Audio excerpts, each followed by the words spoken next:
আসসালামু আলাইকুম। অনেক মারা আমাদের কাছে এসে কমপ্লেইন করেন যে তার বাচ্চার মাসে ২-৩ বার নিউমোনিয়া হয়ে থাকে। তখন যখন মাকে ভালো করে প্রশ্ন করা হয়, তখন মা বলেন যে হ্যাঁ, মাসে ২-৩ বার ঠান্ডা কাশি লেগে যায় এবং বাচ্চার শ্বাসকষ্ট শুরু হয়ে যায়।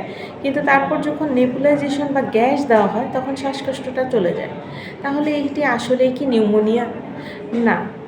এটি হয়তো ১ বার ২ বার নিউমোনিয়া থাকতে পারে, ইনফেকশন থাকতে পারে সাথে, কিন্তু বেশিরভাগ সময়ই এটি হয়তো বাচ্চাটির অ্যালার্জি বা হাঁপানিজনিত কারণেই শ্বাসকষ্টটি হয়ে থাকে। এর জন্য আমাদের বংশে, বাচ্চার বংশে কারো শ্বাসকষ্ট বা হাঁপানির সমস্যা আছে কিনা সেই বিষয়টি জানতে হবে।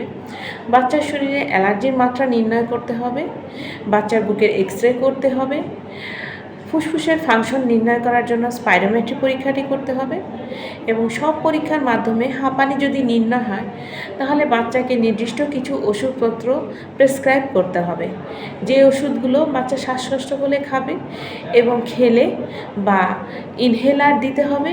এই ইনহেলার দিলে বাচ্চা ভালো থাকবে এবং ঘন ঘন শ্বাসকষ্ট হবে না এবং বাচ্চার নর্মাল বা স্বাভাবিক জীবনযাপনেও কোনো সমস্যা হবে না। ধন্যবাদ।